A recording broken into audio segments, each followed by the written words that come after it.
Hello, everybody. Welcome to week 2 of BC1-1808. Make sure I got my OBS the way I like it. Awesome. What did we think of the reel? Was that awesome? That was entirely Katerina Novikova. I think she goes by Kate for short. And it was her idea. She emailed me and said, hey, I'd love to cut together a reel that you could maybe play in front of the live stream that showcases everybody's work from week 1. I thought it was brilliant, and it seems you guys liked it. I think that's an awesome way to start. You have no obligation, Kate, but if you want to do this each week, I think everyone would love it. So let me know, and hopefully we can see more of that. It is brilliant. She also did let's see, where is it? She made a PDF of all the submissions as well. So I'm going to post a link to that so you guys can download it and keep it if you want as a memento. It is very cool to see what everyone is doing in the homework. And we are going to go over that shortly. So yeah, welcome to week 2. I did want to go over something. What was it? Someone in the chat asked about motivation or getting frustrated whenever you're learning Blender. So I thought it would be good to maybe talk about that right away, because with this beginner class, beginners in general, I think a lot of people find out about computer graphics through interest in video games or movies or Pixar or TV shows, anything like that. It's such a widespread skill and like a medium, really, that I think a lot of people find interest in it, but when they actually start to learn it and realize how hard it is, definitely they get frustrated. Definitely they realize how difficult it is. And so I think a lot of people just bail because, I don't know, part of me thinks that people think, it's really easy because it's done with the computer. Pixar was able to type in a few lines of code and then Buzz Lightyear appeared, where that's not the case at all. It's a very difficult thing. So I just wanted to quickly reiterate what I did in the chat, that in getting started, I think it's very important to keep your scope realistic. Unlike me, when I started, I thought I'm going to make a short film and it's going to be based on the Matrix and it's going to be this whole nother universe or like side trail. And I wrote a basic story and like started modeling characters. And then like 3 months later, I realized I can't do this at all. I don't know a fraction of what I need to know. And then I kind of gave it up for a couple years until I went to college. So take a lesson from me. I did not start with the correct scope, and it did hinder my learning experience. So start small. Just understand that everyone starts there. Build something simple first, and then gradually build up your techniques until you're slowly building up muscle memory, hotkey memorization, menu placement, and stuff like that. Just take it slow. Patience is going to win out, and also with this class, I would love for this to be a place to do it together. So we're all getting frustrated together. We're all going to be resources together. And hopefully we can keep a few more people interested, because ultimately it's the passion of wanting to do this that's going to push us through the frustration and the learning curves. And yeah, so I guess that's my advice to you. Keep the scope simple starting off, and don't let your eyes be bigger than your stomach, kind of thing. Okay. Anyway, I wanted to address that real quick and getting into actual week 2. So we started last week with objects, especially, and just manipulating the object at the object level. And this week we're getting into pushing and pulling verts, which is what a lot of modelers refer to or call it mesh modeling. Sorry, mesh modeling is the real term, and they often refer to it as pushing and pulling verts, because that's what it feels like a lot of times. You're just pushing a vert this way, you're sliding an edge this way. And it's kind of a funny term, but that's what we're going to be looking at this week. So we're diving into edit mode, getting into vertices, edges, faces, that kind of stuff. And the benefit of this is we start to create truly custom models. And your horizon, if you felt limited, which you should have, if you felt limited with objects, your frontier is going to be blown wide open once you start editing at the mesh edit mode level. All right, but first, let's take a look back at week 1. Now, thanks to Kate, we have already seen everyone's homework. Let's see, if you submitted late, like maybe on Monday or even today, I haven't checked, I don't think today, if there's been any new ones. But if you submit late, you might miss that reel because Kate can't edit that thing right before the stream. So try and get that in on time, but by the end of your Sunday. Anyway, we have seen a preview of the reel thanks to her, but I did want to go over my favorites. That's typically what we do. But first order of business, we do have some volunteer assistance. A few of you did step up to the plate, volunteer your time to be a resource to assist both me and everyone else participating in the class.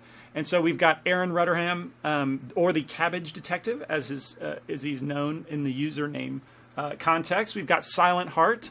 We've got Angel Roldan, or Angel Angel, I'm not really sure. But Jigsaw is his username. We've got Tony Sharp. And we've got Zolt. Now, if you've been a part of any class, you recognize Zolt. He needs no introduction. And so the 5 of these people, have my blessing, so to speak, to be a resource for everyone, right? So my goal with volunteer assistance is for there to be basically a constant presence of resource within the threads, both the individual homework threads and also the main thread. So if you have a question throughout the duration of this class, the 4 weeks of this class, then you should be able to go into that forum, ask a question, get an answer from me, or if it's 1 a.m. my time, maybe someone else in a different time zone, you can get an answer from them. That's kind of the purpose of volunteer assistance. So I wanted to point them out so you know who they are, and when you see something from them that, you know what it represents. And thank you also for volunteering. That's a big help to me. So thank you, VAs. And homework. Speaking of homework, we did something different. I say we, but really I guess it was me. I asked you to do something different. And this was actually Tony Sharp. It was his suggestion, and I thought it was totally a no-brainer. In the past, I've asked you to submit all of your homework images and submissions to the main thread, and that thing gets huge. It explodes with activity, which is a good thing, but it also can make it very difficult to keep track of all the homework submissions or lose track of a question, that kind of thing. And so Tony was like, well, just break out the individual homework threads, and that solves a big problem, and I loved it. Loved the idea. You guys did it, and I appreciate it. So I like it. I think it's good. I can see some pros and cons about it, but I wanted to ask you, how do you like that? If you like the new individual thread method, press 1. If you kind of preferred it all to be grouped into the main thread, press 2. I know that some people, one of the concerns I had was once we break them all out into their individual threads, will we lose that activity? Will it be difficult for participants to scan through a bunch of individual threads compared to just scanning through one main thread? So anyway, I'm just curious. Okay, I see a bunch of 1s, 1 with exclamation points. I have yet to see a 2. Okay, cool. 1 and 2 seems like Hans, you're good with either way. I think, yeah. Okay, great. Well, then that seems like a done deal. We'll keep doing that then, the individual threads, and yeah, I think it's a good solution. Grades, yeah. So now that we have submitted homework, I just wanted to remind you that you have access to the homework report card. And the link, let me see, I can't remember where I put that. Okay, it's announcement number 2 at the top of the main thread. You can have a link to the report card document. So some people don't care about this stuff, and I understand that, but if you do care and you want to keep track of a metric, relating to your grades and the work that you're doing, feel free to peek in there. And one thing that is different is in the past classes, I have added letter grades instead of XP values, and then at the very end of the month, I will manually go in and convert the letter grades to XP points. This time, I'm calculating this automatically with a simple formula and just putting in the XP simply. So, someone said, I wonder if someone saw that I have 43 notifications on CG Cookie, which is a lot, but maybe that's not what you're talking about. So yeah, just if that's confusing, the grading scale again is A is 40, B is 30, C 20, D 10, and F is 0. And if you get a plus, that's an extra 5 points. So 50 points for Miranda is an A++. That's how she got to 50 points. And then 45 is an A+. So just so you're aware of how I'm grading. If you have any questions, just let me know. But see, a couple of you are already in there. Awesome. Grades. All right, that's covered. All right. Now, something that I always look forward to is the favorite submissions. I like to, I like to acknowledge the people that the submissions that stuck out to me that I just remembered most. And, out of the 35 submissions, we had nothing but good submissions. No one got lower than an A, which by nature, the first assignment for a beginner's class, I think should probably be difficult to fail. And so everyone did very well. But there were some favorites. There were some standouts that they struck me a particularly memorable way. So I wanted to acknowledge them. There's actually 8, so there was kind of a bunch. But let me see if I need to say this. If you have questions, if you're new here, please just add the question prefix, like question in all caps, or even Q. I guess we could run with Q and see if that works. Just Q, colon, and then your question so I can find that easily in the chat and be able to answer you.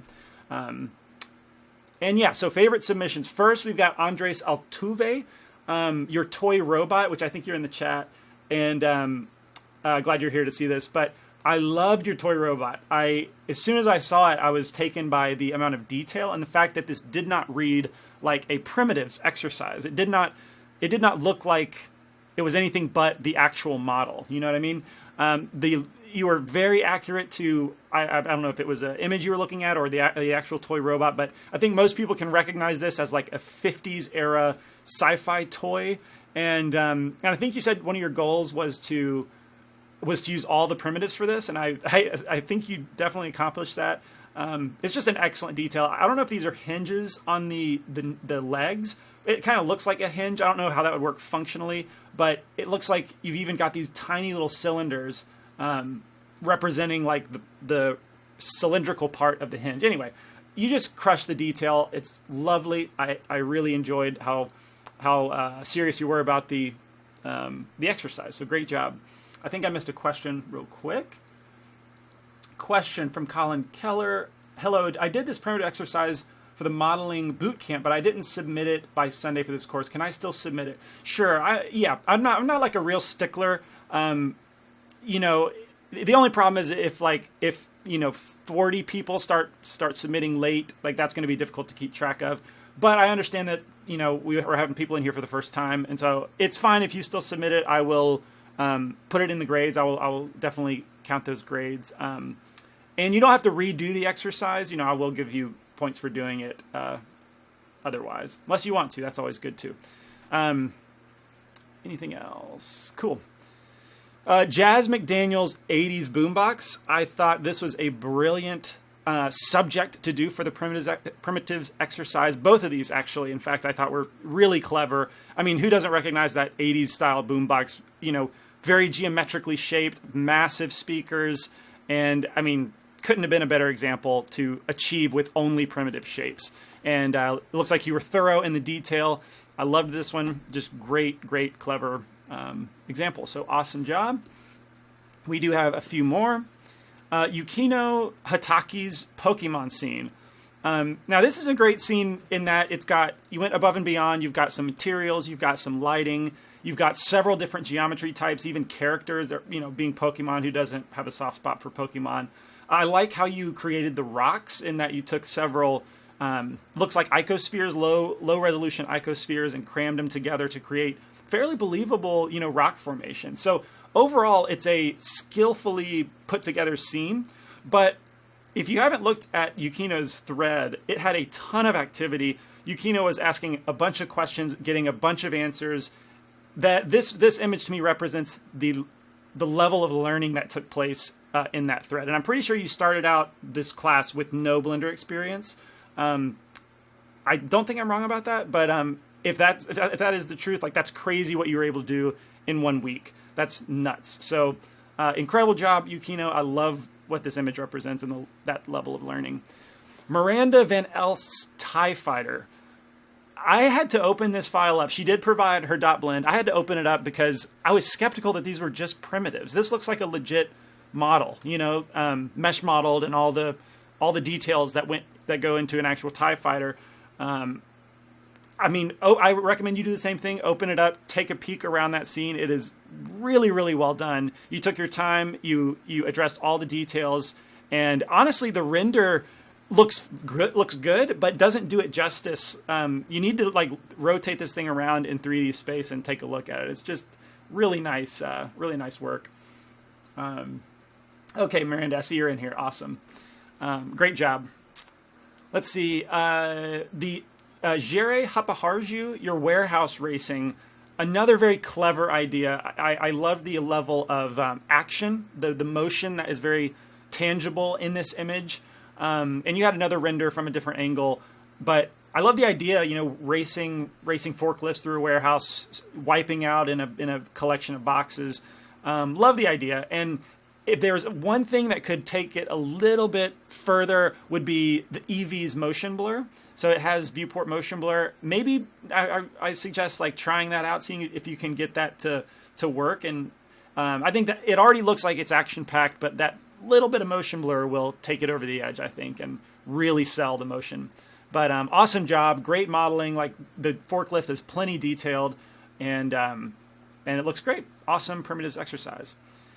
Pavel Mazanik, your galleon, and I believe Pavel, you're in here as well. Yeah, I love the galleon. I love what really stood out to me initially was this. I think it's the hull, the bottom part of the ship that's like under the water. That's fairly complex curvature to create that shape, and it's very distinct. Anyone who's like seen these ships, knows what I'm talking about. And you created all of that just using boxes, like elongated rectangular boxes, and that's cool. I mean, that's a clever way to achieve that shape. It's kind of a juxtaposition, like a contrast of a very curvy shape, but it's achieved with very flat, faceted objects. So anyway, that stuck out to me, and then I started looking at all the detail you achieved, like all the rig roping. I don't know if that's what that's called, but all the cables that are attached to the masts and the sails and all that. You just were very thorough with the detail. Excellent job. Really, really enjoyed looking at your galleon. And then just a couple more. Wilco Wilbrink's your winter scene. You actually did 2 submissions. You did a birdhouse, and then you did this winter scene. And I mean, I love to see people really commit to the homework. And even if you're beyond, this level of exercise, to still like limit yourself to the to the restrictions of the exercise. And I love this winter scene. I really got hung up in a good way on your trees and the fact that they have like some personality to them, like they're curved. You could have just taken a cone and then duplicated them straight up, and it'd be straight as a tree. That would have totally worked. But instead, you rotated them slightly. You gave them a little bit of curvature, and therefore some personality, some character. The mountains in the background, like it would be very easy to like phone it in, so to speak, and just create some cones back there, add another one for the snow caps. But you took your time enough to like achieve a visual style. Like low poly can be a style. It can also look just too simple and like kind of like beginnery, but it can also look very intentionally, artistically, aesthetically pleasing. And you crossed over into the aesthetically pleasing place. And I think it turned out really good. I love the details also in the snowman having scraped the road or sidewalk, whatever this is. And if you didn't add these little fine spheres and then crumbles, like it wouldn't have sold the effect very well. But since you did add that, I know that took time and took effort, and it really sold the effect. So good job. I love this one. And then Katerina, if you're in my class, you pretty much always appear in my favorite submissions. You've got really good skills and artistic sensibilities that it's hard not to like what you do. But this Fisherman's Village, there's just a lot. Though it's simple when you first look at it, once you start looking closer, you see all these intricate details, like a fence, like a little fisherman, tiny fishing off the side of this pier. The windows have like the cross sections that segment a window into 4 panels. Like these tiny little details that are so far away, but it kind of makes me lean in a little closer and really analyze this work. So great job. Again, like I don't think I've ever had 8 favorite submissions before. It was just a ton of great work. So yeah, I mean that took a while, but I love seeing the work that you guys are doing. Awesome stuff. Any questions? I feel like I did miss something. Question, there's a new alpha of 2.8. Is there a new alpha of 2.8 coming, or should we download that? Yeah, I'm going to talk about that pretty soon at the end of the presentation, so maybe, I'm definitely going to talk about it. Make sure I didn't miss anything else. Cool, I think that's it. Yeah, and time to edit the video, right? I couldn't believe that. So, I mean, Katarina, and she's not even a volunteer assistant, but she's volunteering her time anyway. An honorary volunteer assistant. All right, cool. So let's get into the topic, the subject of this week and this live stream, pushing and pulling verts, mesh modeling, because Kansas is going bye-bye. Okay, gold star to anyone who could tell me where that's from. It is a movie. And Omar, you probably know, so someone other than Omar. All right, so yeah, we're talking about leaving the comfortable world of objects and primitives and presets, and we're going into the custom realm of complete creative freedom with mesh modeling. We can build whatever we want to once we start pushing and pulling verts, and that is exciting. So what is mesh modeling? It is the oldest, most popular format of digital 3D model. If you look, you can find some videos from like, I think even the 70s, early 80s of like digital 3D models being rendered on a computer very primitively. But you can see like what the same elements that we're going to be looking at, vertices, edges, and faces. So like it is the oldest form, and it has a few names and / subcategories. So if you start searching around the internet trying to learn more about polygon or mesh modeling, you'll see terms like polygon modeling, it's the same thing, or shortened to poly modeling. Box modeling, also very much the same thing. Edge modeling is kind of a subcategory. It's very similar to box modeling. And then retopology is another subcategory that's less related to the others in that it requires a sculpture and you're like modeling while sticking to another model, like it's like you're tracing a new mesh on top of another one. So we're not going to go into that in this class, but it is within the realm of mesh modeling. Yeah, Matrix, according to YouTube, nice. So yeah, it was Cypher. That's right, Omar. I knew you'd know it. Okay, back to, so mesh modeling is less artistically intuitive in my opinion. When I got into mesh modeling, you know, I knew that I knew what it could create, but the fact that I was pushing and pulling vertices and edges and faces, these things that I hadn't really considered since like geometry class in high school, it was unintuitive. I'm creating these artistic things like humans or creatures or weapons, and I'm doing it in a very technical way. So it can feel overly unintuitive at the beginning. So just be aware of that, and then next week we're going to look at a much more artistically intuitive method of sculpting.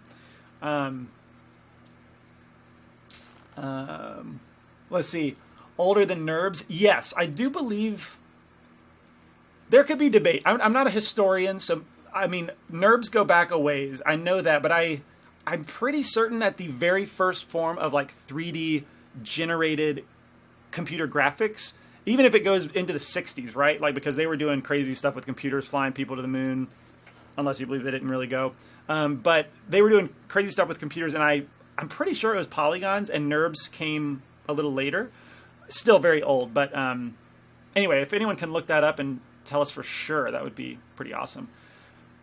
So since it is less artistically intuitive, it is actually very good for hard surface shapes. Less for organic shapes. So let's talk about those terms real quick. Hard surface shapes, the way that I describe them is if it's man-made and if it's hard. Okay, so you know, man-made, for example, is like this Wacom pen. You know, it didn't grow on a tree. It was designed by humans. It was built by humans, manufactured by humans. So this is an excellent example of mesh modeling. That's how you would do this best. You wouldn't want to sculpt this. That would just be the wrong way to go about it. This mouse that I'm using, like another example of hard surface man-made stuff. Vehicles, the keyboard, a guitar, a TV, furniture, house, building, man-made stuff. All right, hopefully that's making sense right now. Organic shapes tends to grow in nature. If it's my face, nature created this, even though maybe you could say a woman also created this. But it's created by nature, right? So it's not a lot of straight lines. It's usually bumpy, not perfectly precise surfaces. Think mountains or cliffside or creatures, that kind of stuff. That's organic, and while you can mesh model those things, it tends to be more difficult. There's debate in this camp, but I prefer sculpting organic shapes. But hard surface shapes is where mesh modeling thrives, and that's what we're going to be looking at today, especially. Don't think I'm missing any questions right now. Awesome. All right. Here's some examples, some visual examples of mesh models. This hard surface chainsaw, that's a perfect example, something that would be mesh modeled, not sculpted. Then we've got this vehicle, which if you, anyone who was here in June for the vehicle class, we spent an entire month, getting deep into the art of mesh modeling complex shapes like vehicles.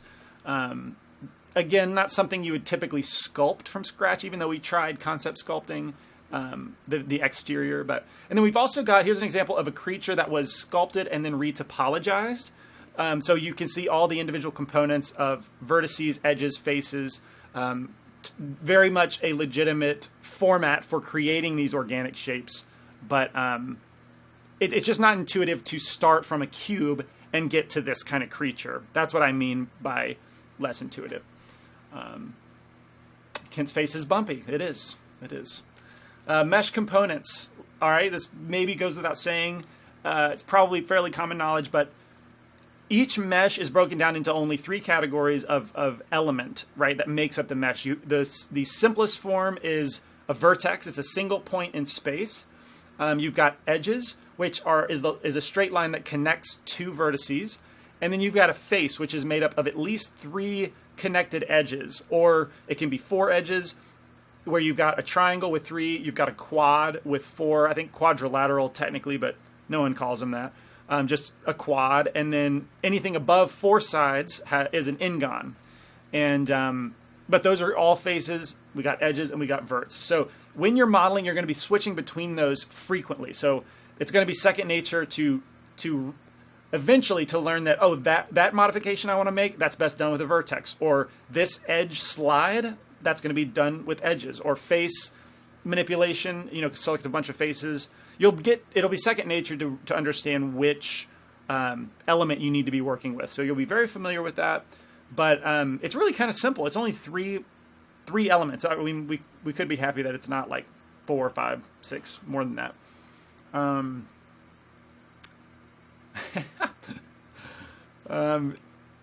I'll have to look into some face cream. I didn't realize my face was that bumpy. But mesh modeling is, I forgot about this slide, but I think I wanted to give you a single definition of my best attempt to define mesh modeling. And it is the art of manipulating verts, edges, and faces into a purposeful 3D shape. Purposeful, maybe custom 3D shape is another word we could use there. So that is mesh modeling in a nutshell.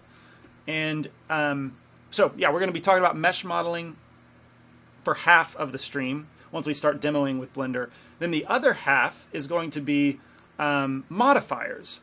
So this was mentioned in the thread. Several people were asking about what kind of modifiers could be used for week 1.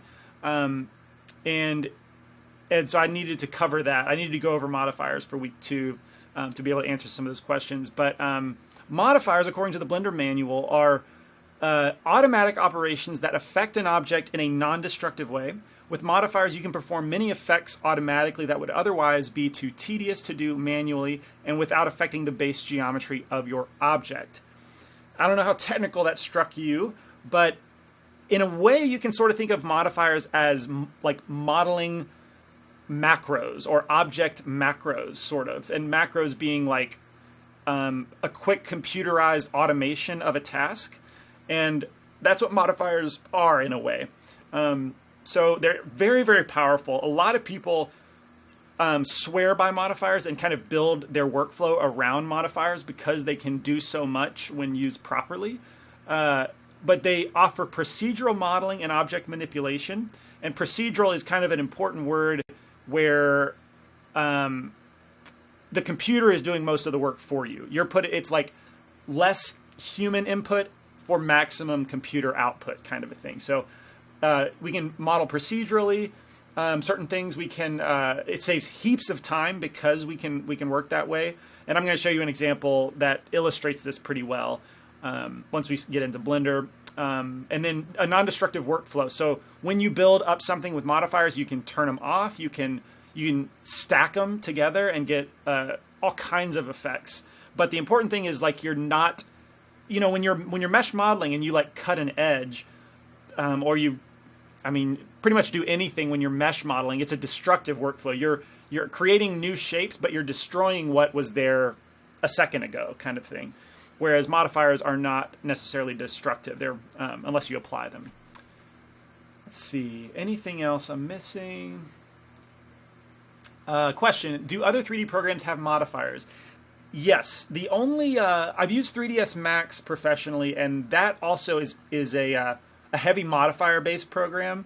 So, in that I say modifier program in that it had a modifier stack with a huge list of modifiers that you could stack together and do various things within the modifiers. Maya, when I used it, it was not a modifier-based program. It mainly, it sort of tried to. The last time I used it, which was years ago, you could stack your operations, right? So each operation you did on your mesh was saved in like a history stack that you could go back into that stack. Say you cut an edge loop like 10 operations ago, you could go back and change how many verts were cut 10 steps ago. And so that was powerful, but it also was like, as I remember it, like rolling the dice if it didn't blow your mesh up, because who knows what you did that could have messed up what you did 10 steps ago. But anyway, the only one I can think of off the top of my head that uses modifiers significantly is 3ds Max. But if anyone else knows different, let us know. I've used several apps, but not all of them, and I've only used Blender for the past several years. All right, week 2 goals. So we're going to understand and practice mesh modeling, and we're going to understand and practice modeling with modifiers. What I meant to do is go over in the community thread, the home page. Oh, check out that green check mark by week 1. Finish that. What? And then we got week 2, where we're going to go over. So the abstract of this: enter the world of mesh modeling, the oldest form. Well, this is just rehashing what we've already talked about. Goal of the week. Okay, the pre-recorded courses to watch, right? So I've got 3 here. I don't intend for you to watch all of them. They're just there to be an additional resource if you get hung up on anything throughout the week. I can't teach everything about mesh modeling in a 2-hour live stream. So if throughout the week you have other questions, you need video content, check out these courses. They're listed there at the top. They're really, really good, chocked full of great information. And then your homework is just going to be modeling a 3D object using mesh modeling techniques. So a custom object, not a primitive-based object, but something that you get into edit mode, you push around verts and edges and faces, something custom. In the first time I ran this class, it was 3 models. I wanted you to try several different things. I limited it to 1 this time, because if you're using 2.8, then it could get frustrating and you're trying to, you're bumbling around a little bit because the interface is slightly different. So I only wanted to require you to do 1, but do 3 if you want. Do a few of them.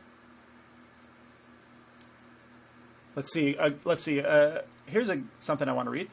In my opinion, with destructive workflow, you only backup option is Control-Z. With modifiers, you can add them, see what happens, see what's going on, and delete them if you're not satisfied. So much more comfortable with them. Absolutely. There is a definite sense of comfort with modifiers. Granted, you can't really, there's not a modifier that creates a human face from a cube, right? So like you can't, it's not really either or necessarily, modifiers or mesh modeling. They're separate things that can work together very, very well. But what I'm going to show you today is a great example of a modifier heavy task, and it makes your mesh modeling job insanely easy, but you get this final result with adding a few modifiers. So it's really, really powerful. Awesome. All right, so yeah, that's the homework. I think that's it for a couple notes to self. go over collections. So we had a couple questions about collections, and that's the new 2.8 system that, as far as I know, replaces groups and layers from previous versions of Blender, and it kind of combines them into one feature. So we're going to go over that. As much as I know, I'm not an expert with the collections. They're still very new, but I can at least give you enough info about how to use them as a beginner getting started out. And then also Blender 2.8 Alpha 2. Yesterday, it was announced that we were not going to be getting the 2.8 beta this week, which was originally scheduled. So yeah, we're going to get an Alpha 2. I personally have not heard of Alpha 2 until yesterday, but that's okay. It's kind of a bummer because it also pushes the final release version of Blender back from, it was originally going to be October, and now it's loosely said to be like January or early 2019. So that's kind of a significant pushback, but we should probably learn to expect this kind of thing. I wasn't around for 2.5, I wasn't paying close attention to the 2.5 development process, but Wes and Jonathan Williamson were, and they built this whole, they were really trying to hit the ground running with 2.5, have a course ready to go when it launched. And I think 2.5 was delayed like a year or something kind of crazy. So maybe it won't even be early 2019. But that's kind of where we're at. It's being developed. I personally see alphas and betas as much more reliable than non-alpha beta versions. There were several versions of 2.8 that were highly experimental, and I didn't really dabble with those at all. So I did wait for the alpha. So I'm still going to keep pushing forward with 2.8, get more and more comfortable with it. And so we're going to continue using it for this class. We're going to continue using it. I actually plan to use it for the next class as well. But it just really, I think it just means that we don't get the official version as soon as we would have liked. So I think that's all I really wanted to say about that. Kind of a bummer, but I mean, oh well. Let's see if I'm missing anything. Pablo already mentioned it in the Blender Today live stream last week on Monday. Oh, I didn't realize that. Wow, so that's been news for a week. How did I not know that? That's good to know. Yeah. All right. All right, cool. So yeah, those are the notes to self. I need to go over collections once we get into Blender, which we are ready to get into Blender now, I believe. Let's see, 37 minutes. It's not too bad. Let's switch over to Blender 2.8 Alpha 2. I installed this morning, so I have opened the program, but I have not done anything in the program. So hopefully it doesn't crash like crazy on us during the stream. I would imagine it's more stable than that, but you never know. Scott staying with 2.79. I think that's, I mean, it depends on, I think that's fine if you don't want to dabble with 2.8 at all. So I'm actually doing a couple freelance projects that I am not using 2.8 for. I'm not committing to 2.8 yet as my primary choice of Blender. I'm doing that work with 2.79 because it is more reliable. So, but it doesn't mean I'm not playing with 2.8. I'm not getting exposure. I'm not enjoying the new features, testing them out. I am still dabbling in that way, and obviously teaching a course on it, or teaching a class on it. So if you want to avoid it 100%, that's up to you. I think it's fun. I think we can all have fun, take part in the hype of this new big thing. The future of Blender is right around the corner, a little further around the corner than it was a week ago. But anyway, I definitely recommend getting into it and giving it a shot. See request Pavel below. We demand pose. Let's see. The pose request. Okay.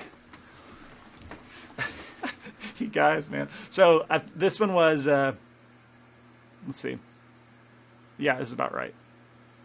Kind of like a who farted situation. Anyway, that's matching the featured image. Hope that was good enough for you. I don't know how that caught on and how I'm having to do that, but it's fun. It's fun.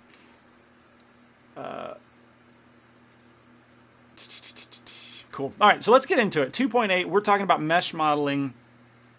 And the first example, in January, I used a coffee cup to explain mesh modeling techniques. And I thought that was really good. It was based on a cylindrical primitive, but then you modified it into something that we all could relate to. You also did some custom things.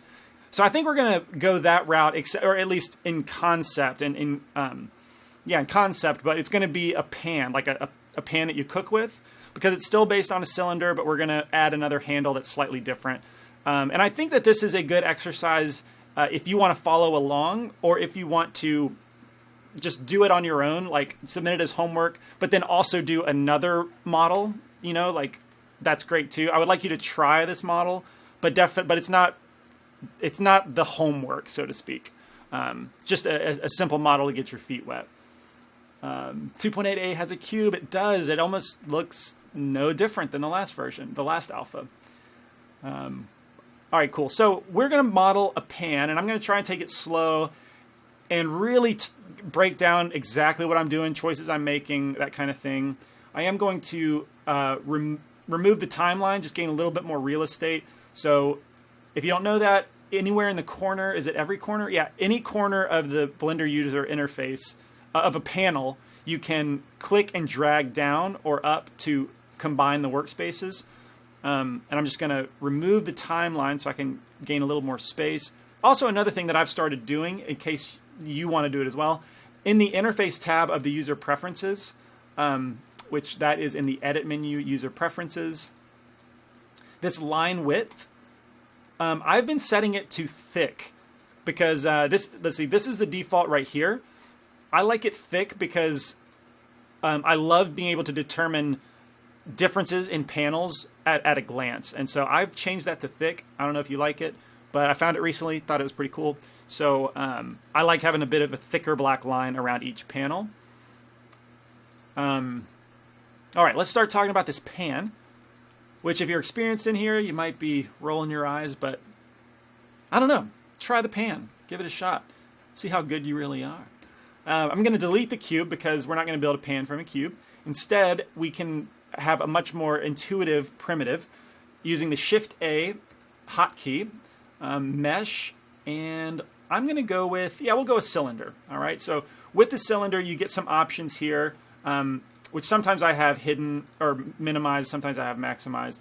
But by default, 32 verts, I think that's just going to be too much. Let's go down to like 12. I try to keep things lower values, fewer vertices, fewer faces and edges, if possible, because the fewer you have, the easier it's going to be to work with. So I'm going to keep it at 12. We can change the depth. Let's make it more like a pan shape, something like that.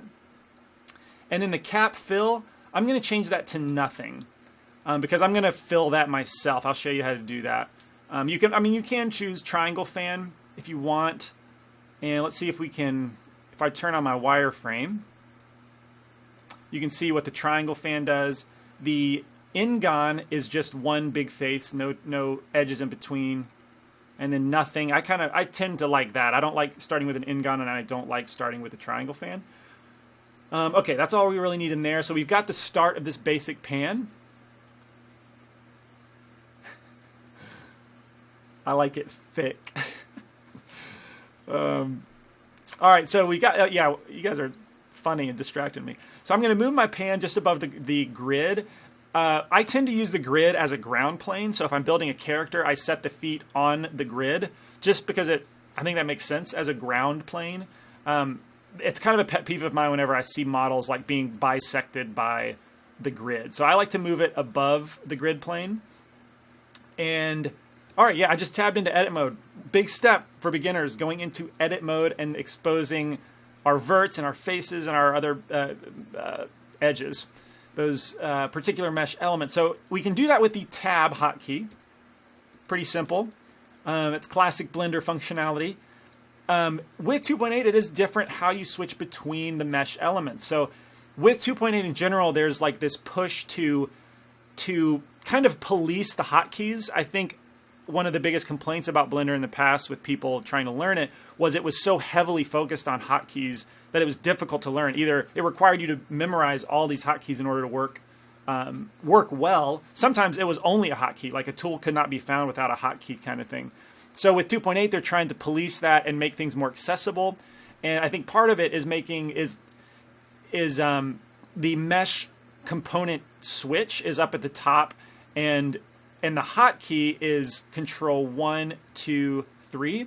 It used to be Control Tab, which brought up, this same menu, which I really liked. But now I kind of feel like I'm forced to go either click these buttons or learn a new hotkey, Control 1, 2. Okay, that's Control 1 for verts, Control 2 for edges, and Control 3 for faces. Another little thing for experienced users, you don't see what's typical with Blender is these little center, when you're in face mode, you see these little dots within the faces.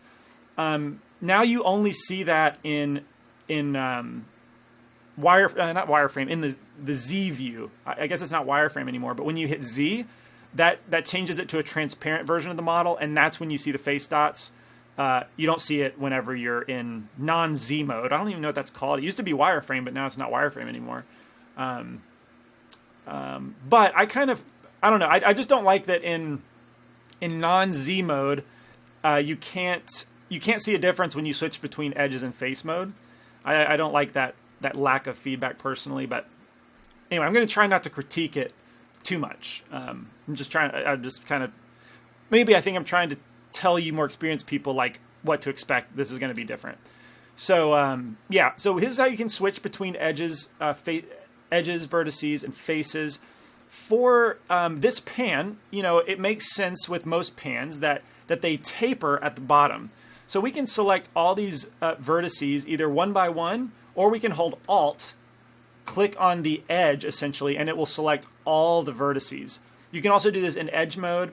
Blender is smart enough to auto convert your selection from, it maintain the selection from vertices to edges. But I can hold Alt to select a ring of edge. What is it? An edge loop is what it is.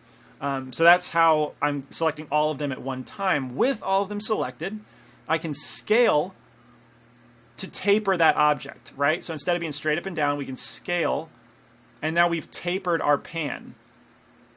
Okay?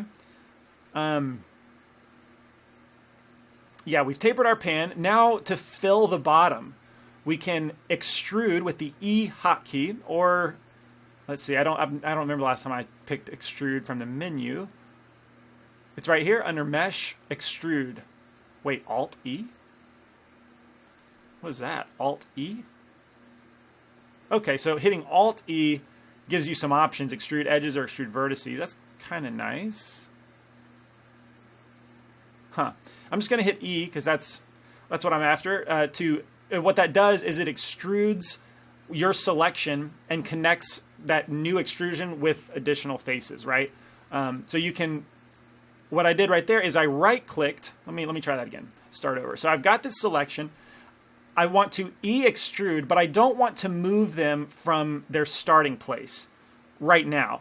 I don't want to move them, but I do want to scale them. So while I'm moving, and the extrude tool automatically goes into a move tool after you hit it, I can instead hit S to scale, and that's going to start creating a bottom to this pan. Now I'm going to scale just a little bit to start another row of edges, and then I want to fill this hole. I can either hit F to fill it. That'll give me an N-gon. I feel like there's a lot of talk going on. I wonder. I don't need control. Hold on. 1, 2, 3. Look at that. Look at that. In edit mode, I've been telling you the wrong key. You don't need control whenever you're switching between vertices, edges, and faces. Just 1, 2, and 3 above your letters on your keyboard. Thank you, Jake. That is correct. So fill, the F hotkey, will fill a hole into an N-gon, and that's technically fine. You can also use a cleaner method, which is to hit the let's see, edit. Where is operator search? I want the grid fill. Okay, so what I did there, if you ever don't know where a tool is found, you can go to the edit operator search, and you can type in the name of a tool. Now, I know this tool is called grid fill, so I type in grid, and it appears right there. It'll also tell you that it's, I guess, in the mesh menu. So if we go to mesh and clean up, where is it? I don't see it initially. So I'm still, like, I'm not used to looking for tools through menus. That's, again, more emphasis in 2.8. So if I get kind of frustrated with that, I'll go to operator search, since I know what the tool's called, and I'll search grid fill. All right, now that will fill the grid with all quads. And where is my little tool? Also, if you hit the spacebar key, I forgot that. Hit the spacebar key. At the top is search command. Grid fill. There we go. I'm looking for this guy. So I can, let's see, I want to, you have a couple different options. So if you change the span and offset, you know, I kind of want to see a cross section in here just to line up with my axes, but that's just personal preference, really. All right, so you've got a bottom to the pan. You can also find under Control F. Okay, so I'm on a Mac with Command F is the hotkey for that that search tool. What's it called? Edit operator search. On Mac, it's Command F, but I guess Control F on maybe Linux and Windows. I still use the spacebar for search. Yeah. Awesome. So we've got a basic structure of our pan started out. But it's very blocky, right? Pans aren't usually this blocky. So typically, whenever you're modeling, unless you're modeling intentionally for low resolution, like a game model or something, typically you want this to be much smoother than this faceted version. However, we want to model it as a faceted version because that's less geometry to work with. It's easier to work with. So now we're going to just peek into the modifiers, dip our toe into the modifiers, and look for a modifier called subdivision surface. We're going to add that, and what it does is it subdivides our model. It segments it where each face becomes 4 faces. So imagine that this face right here is being segmented into 4. 1, 2, 3, 4. And it's doing that for all of our faces and edges everywhere. The whole model is getting subdivided this way, and it's also being smoothed down. Okay, so how do I get rid of annotations? Oh, right here. Still in the in panel menu. At this point, the grid is kind of annoying me. I don't like seeing it, so I'm going to turn off grid and X and Y axis. That way I can see the bottom of it cleanly. And what was I doing? Oh yeah, so if we go to object mode, we can see the smooth version of our pan, and it looks a lot better. But because it's a modifier, when we tab into edit mode, we can still edit the lower res version, the base mesh, right? So I can move this edge, and it will update in the modifier. So this is a common modifier whenever you're mesh modeling. You're almost always adding subdivision surface because you need that extra geometry to render realistically or believably. It's only in specific situations where you want to look at a model so faceted. All right, so that's our first modifier that we've added, if you're a total beginner and following along. And that's looking good. All right, so we can add that modifier and continue building our structure, our shapes, and just leave the modifier on. Now, unfortunately, with 2.8, modifiers are not visible in edit mode, and that's kind of a real shame. Hopefully they add it soon, but typically you're able to see this version in edit mode. Currently you're not able to, but what I know I want to do is I want to thicken up this mesh, all right? Because a pan is not paper thin like this. It needs to have some thickness. Let's see if I'm missing any questions. Grid fill is missing from the menu. They will fix it. Oh, okay. That's good to know.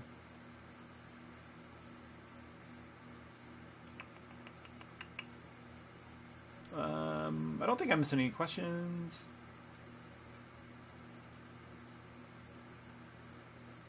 Okay. From L Humongous, what's the release date for 2.8? I tried last week and too many things weren't working for me. I think right now it's tentatively January/early 2019. I don't know if you, yeah, okay, sorry. Everybody else got that. Already answered that. After creating a new window, how do you close it? Did anyone answer that? So Sadicus, if you open up a new window, I think you just hit the X button, right? Maybe I don't understand your question. Clarify if I didn't answer your question for the opening new windows. One thing that I see on a lot of pans is a little edge. So let's add one with the control. We're going to add an edge loop, right? So I'm going to hit Control R is the hotkey, very common hotkey. I'm trying to only use hotkeys that you're going to want to memorize. Control R adds this pink line that previews where you're going to cut a new edge. Click it once, and then you go into a slide mode so you can drag it to one side or the other. And I'm going to drag it up to the top and then scale out this edge, right? Just hit the S scale button. All right, so we've got a little, what do you call it? A frilled edge or something? I don't know what that's called. But when we thicken it, it'll look really good. So that's how we do that. Now to thicken it, what I'm going to do is hit E to extrude. Wait, first hit select everything. So hit the A hotkey, and that selects everything. And remember, Alt-A is the new hotkey to deselect everything. So A to select everything, Alt-A to deselect. Hit A to select everything, and hit E to extrude. Now we're extruding the entire mesh, but we don't want to do it in the default direction, right? I don't want it to go up in the Z-axis or X in side to side. I want to hit the right mouse button to keep the extrusion but cancel the transformation. And I'm using the right hotkey to cancel that, the right mouse button, because I use left mouse select. Keep that in mind. If you're using the default right mouse select, then you're going to want to cancel the translation part of the operation with left click. All right, so now that I've kept the extrusion, but I've canceled the transformation, I want to hit Alt S, and that enables a tool called Shrink or Flatten, and this will push your mesh element outward according to the angle of the face or the vertice, the normal. So you can see that if I just do that slightly, we get an even thickness for our pan. And I can tell that we're getting some very weird shading on the model. So that means my normals are inverted. So I'm going to, let's see, object. Can we do that in edit mode? No, I guess not. I'm going to tab back into edit mode, have everything selected, and hit mesh, normals, recalculate outside. All right, now the shading is correct. And it's like when you take your t-shirt off and it's like flipped inside out. It's the same kind of deal. I want my mesh to be facing outward, not be inside out. Question, is there a totally new modeling tool added in 2.8? I don't know. What do you mean, which modeling tool? I'm sure that there are going to be additional tools added, but I don't know what you mean by a totally new modeling tool. I don't think they've rebuilt the modeling tool. So yeah, Scott, you're asking, couldn't you use the solidify modifier as well? You could have. Whoops, my bad. There is a modifier. I'm going to duplicate. Let's see. I'm going to duplicate this mesh. And on the duplicate, I'm going to go into, let's see. I'm going to delete the extruded version, what gave us the thickness, to talk about the modifier that Scott mentioned. I'm just going to quickly remove that inside. All right, so we had this. There is a modifier that we can add called the solidify modifier. And I'm going to put that at the top of the stack and turn off subsurface modifier. And so what this one does is it procedurally gives us that thickness where we can pipe in, if we want it to be 4 centimeters thick, we can explicitly put that in as a value.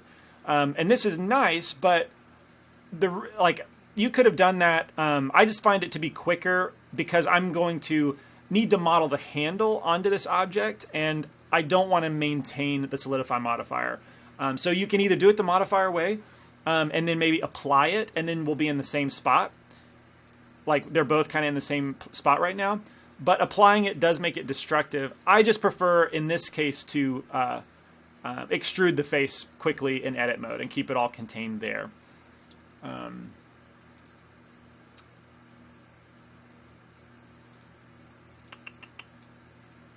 Yeah, the grease pencil has a ton of new functionality. So that I'm not. I don't use grease pencil as a modeling tool very much. There used to be a couple add-ons that did that stuff, but as far as I know, it's just like the 2D animation stuff. So I don't use it as a 3D modeling tool.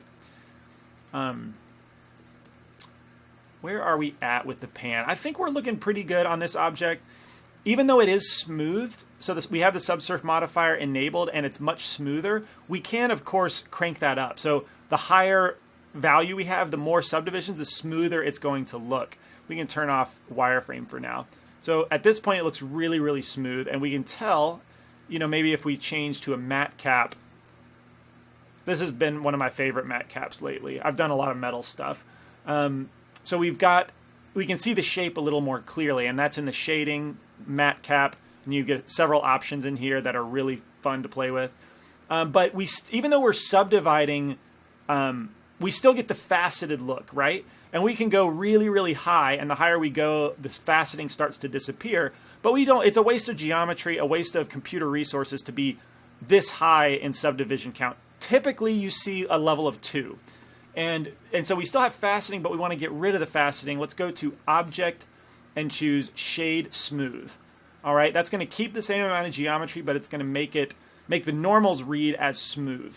Okay, so we can get a very good look of what our shield looks like. I mean, our pan, and actually, it kind of looks like that pan. Like it's the infomercials that have like the copper pan. It kind of looks like that with this matte cap, which is funny. Looks like you got your answer. Miranda, yeah, so you're talking about W subdivide. Yeah, we'll go over that. So another option that you can do more of a destructive type of subdivision is in edit mode, you can hit W and find the edge mesh context, special mesh tools, and subdivide is at the top. You can also find that in edge, or it's going to be in mesh. No, it's not there. Maybe is it face? Oh, it's edge subdivide. Sorry. So in the edge menu, you can find subdivide, and you see the subdivisions, but it's not smoothing out by default. So we just are increasing the amount of geometry, but maintaining the faceted shapes. But we have this option to do smooth, but you'll notice that let's see. You'll notice that the smooth does not work 100% well. Like, we get good smoothness up at the top, but it remains faceted on this edge. So I don't really know why that's the case. You'd think it could use the same algorithm, but for some reason it's not. And so I rarely use that smoothness. Sometimes I will subdivide something without wanting it smoother. That's just not this situation. So I'm going to undo and prefer to use the subsurf modifier. That just gives me a cleaner result. Question from Omar: can I see myself rendering less and less with cycles and more with Eevee? Honestly, yes, I can. I'm very excited about Eevee because the ability to render this stuff in real time and where you get like fairly legitimate real-time bounce lighting, you get real-time screen space reflections, you get SSS, I'm blanking, subsurface scatter, great shadows. Like, you get so much of what you can do with cycles in real time that I would almost rather spend more of my time like tweaking the mess out of an Eevee render rather than waiting hours and hours for cycles renders. I don't know. It's a hope of mine. It's not a guarantee, but I feel like Eevee will make will become maybe the norm. I don't know. I don't want to say that yet. It could very well become much more popular than cycles, and I'm looking forward to that. I mean, I've been waiting a long time. I've been waiting years of rendering at like hours and days at a time, so it'd be nice to not have to do that so much anymore. How do I subdivide the lower part of the pan? It's still one big face. So it's not one big face for me. But we can do that. Let me go to edge mode. Select all those.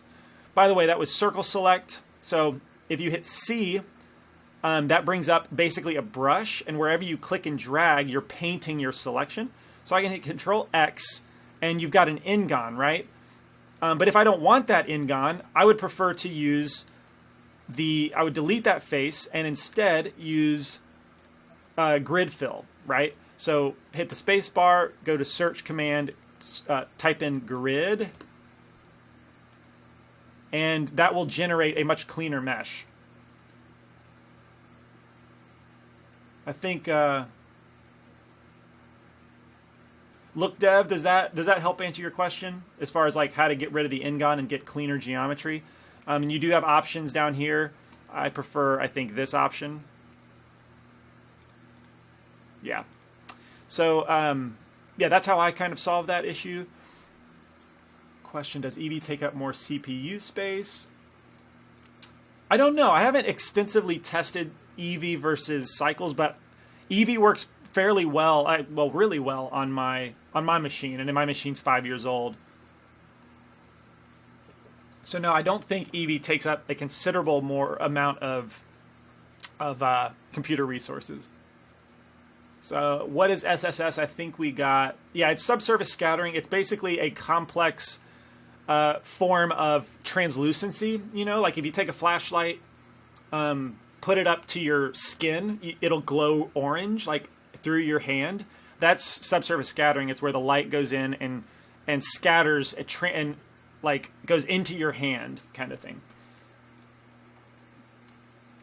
It's how you get realistic. So what does subsurface scattering do? It's how you get realistic skin shading. It's a shader. It's not a model. It's a type of shader and material. So it's how you get realistic skin or cheese, translucent organic stuff usually. Question, are ingons fine? Right now, we seem to have 4 ingons in the bottom of the right of the pan, right?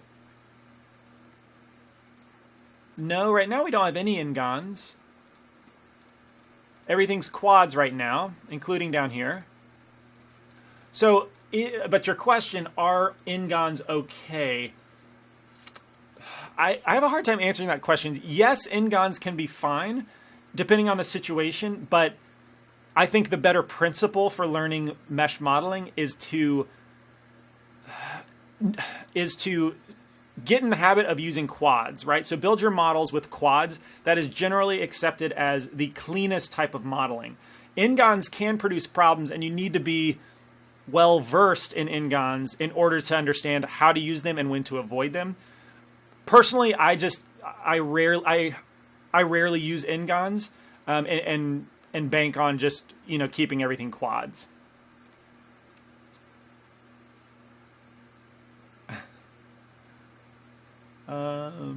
Question, how do I get to the modifier list?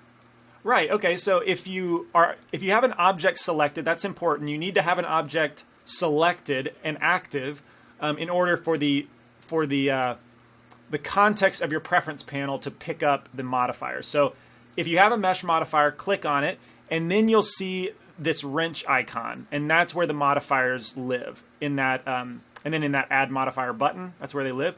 Whereas if I don't have this selected, I'm trying to think, like sometimes that modifier doesn't show up. Where's an example of that? Okay, I guess everything sort of has its own modifier panel. So you really should never not see this wrench icon. As long as you've got the properties panel, the editor type, or is it properties? As long as you've got the properties panel open and an object selected, it should appear right there.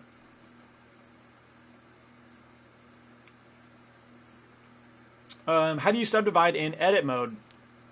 So if you have a selection, you can go to your edge menu and choose subdivide. That will bring up subdivision just at a mesh level. But like, you know, this creates some n-gons, right? So you got to be careful if you do it on a certain selection, because now we have an n-gon where we've got 1, 2, 3, 4, 5-sided faces here. And let me see. We're kind of getting deeper into mesh modeling, a little too deep in my opinion. But if I undo the subsurf modifier, if we apply it and we look at what the new geometry does, anytime you have a subsurf modifier, it will create all quads out of your geometry.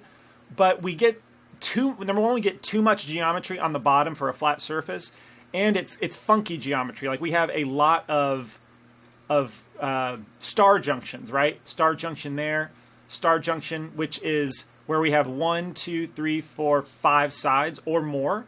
And those are typically where you see like stretching and artifacts appear in the surface. So we want to, that's where n-gons get to be a problem or unnecessary in my opinion. So I don't know, I'm probably losing the beginners at this point, kind of going a little too deep, but let me back up and go back. I really want to finish this thing sooner rather than later. I want to get to the modifier example. All right, so we've got this pan between Catmull Clark and Simple. Let me answer this question real quick. What is the difference between Catmull Clark and Simple? So let me show our wireframe. So this is Catmull Clark.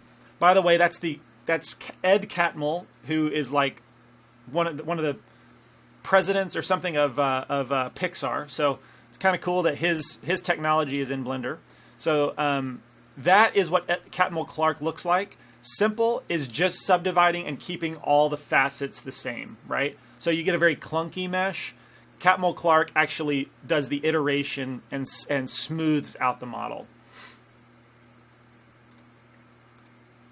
How do I smooth my pan? It's too edgy.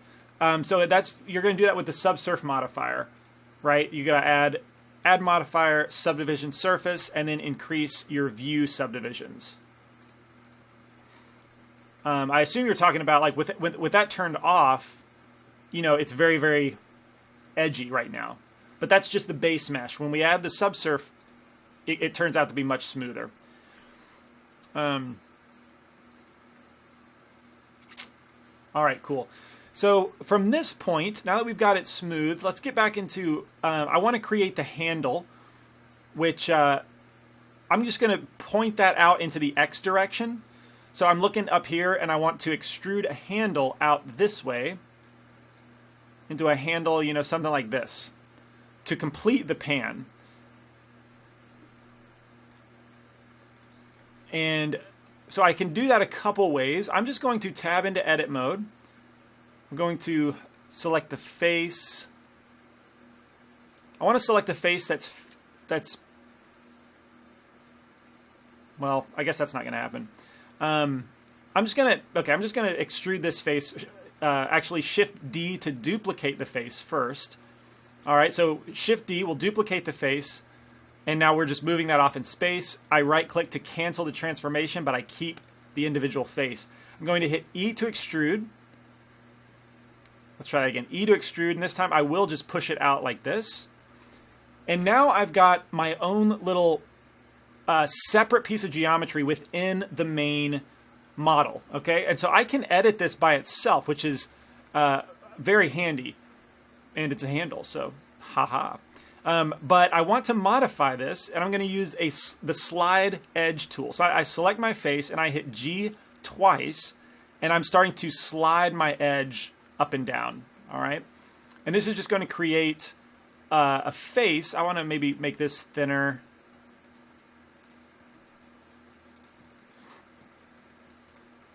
All right, so we've got this handle started. If I tab into object mode, you can see what that looks like. let's E to extrude. I'm running into a problem. So I want to be able to extrude in a certain direction, like GX, to go into my global x-axis. But since I use 12 vertices, none of my faces are facing that direction. So I basically need to orient my pot to face that other direction, so that this, how do I say this? So that these faces are not facing this way. Instead, they're facing straight in the x-axis, right? That's what I'm trying to do. And let's see, I'm going to select everything, hit R to rotate. R to rotate. If someone can do the math real quick, is it going to be, is 15 degrees what I'm looking for? Yeah, I think it's 15 degrees with a 12-sided. I think now I can move directly in X. Yeah, and that'll keep it pretty straight. All right, so now now that my now that my pan handle is oriented properly, it makes it easier to edit. So I can scale this down, move it in X. All right, I want to make it pretty thin. So I'm going to rotate in Y, scale in Z, extrude in X. All right, so now we're creating the pot handle. Let's go back to Control R. And if I want to cut a new edge loop, I want to actually cut several edge loops. Control R, and then rotate my mouse wheel up, and that gives me the ability to cut several edge loops. I'm just going to cut, I think, 3. And then from the top, I can scale in the Y-axis, SY, to get more shape on this panhandle. I'm kind of going way too big.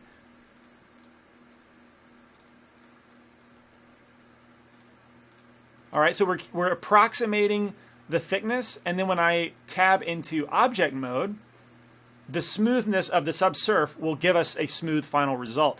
Now, pan handles aren't just straight out like that, so we need to come into the, I'm going to go to the front orthographic. That is the number one hotkey. Why did you divide it by 12? It was kind of an arbitrary number. I tend to do, what do you call it? Powers of 2, right? So either 2, 4, 6, 8, 10, 12. And it was kind of arbitrary, and now I'm kind of kicking myself because I shouldn't have done 12. But question 1, how do you see the object in wireframe in object mode? How do you make it look red like your pan? So the Z hotkey it used to be the wireframe mode. Now it's something different. It's not strictly wireframe, but that's how you, wait. Okay, I'm telling you the wrong thing. Forget that. Not Z. In the overlays panel, that's where you find the wireframe option. All right, so we can turn on wireframe, and then I don't know. I don't have much explanation for how this would be useful to be able to slide it down. Just leave it at 1 or put it up to 1, and then you'll see the full wireframe all the time. And then you can turn that on and off right there. About turning it red, that is a matte cap. So in the shading options up at the top, typically, by default, it's set to studio, and this is the default studio lighting. It looks okay. It's just very, very diffuse. There's no real reflections or specular information. So if we switch that from studio to matte cap, we have several options for viewing this in a different kind of material effect, right? So this one looks good as a kind of like a stainless steel pan, and you can just pick what you want from this menu. That's how I got there. How do you do the start of the handle? Kind of got confused. All right, let's put another handle on the other side. Okay, right here. So what I'm doing here, not object mode, whoops. I'm going to go to face mode, and what I did is I duplicated this face because I want to create another separate piece of geometry. It's still contained within the overall pan object, but it's separated within there, within that object. So I'm duplicating this face with Shift D. All right, that creates my new face. and then I can scale this by itself, manipulate it however I want to, but I duplicated it from right here because I want it to look like it's touching, right? So I duplicated the face and left it right there, and then built out the handle so that it looks like it's touching. Even though I'll need to modify it, it is technically hovering off the surface a little bit. But when I duplicate the face, you can see what that did over here. I can now start to extrude with the E hotkey, and then I'm just going to hit E, X to limit the movement into the X-axis. And now I've got a little cube, I can start manipulating that. Like I want it to be thinner. So we can use the edge slide. I'll select this face, hit G twice, and I can start moving this around, right?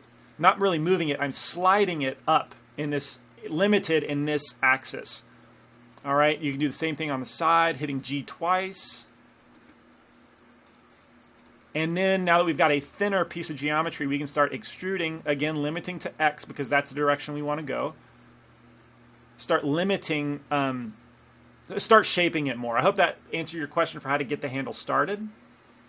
Because at this point, we've arrived similarly to where we were over here. And I'm just simply modeling this to look like a panhandle. From the front view, we can see that my edges, like the panhandle doesn't need to be straight. It needs to have a little bit of an arc to it, right? So let's simply move these edges up and create an arc. Pretty simple. That's looking like a panhandle. I do want to cut an edge down the middle because this face in here, let me select it so you see what I'm talking about. This face is flat, but when we smooth everything out with the subsurf modifier, that flatness is what's giving us, it's not conforming to the curvature of the pan.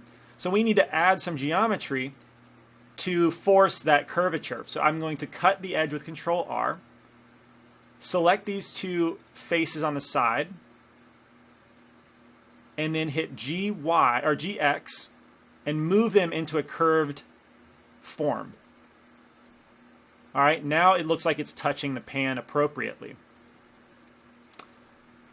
Let's see, I don't like the squaredness, the fact that the handle is squared off at the end. So jump back into edit mode. Let's just move that down. Just kind of ballparking it.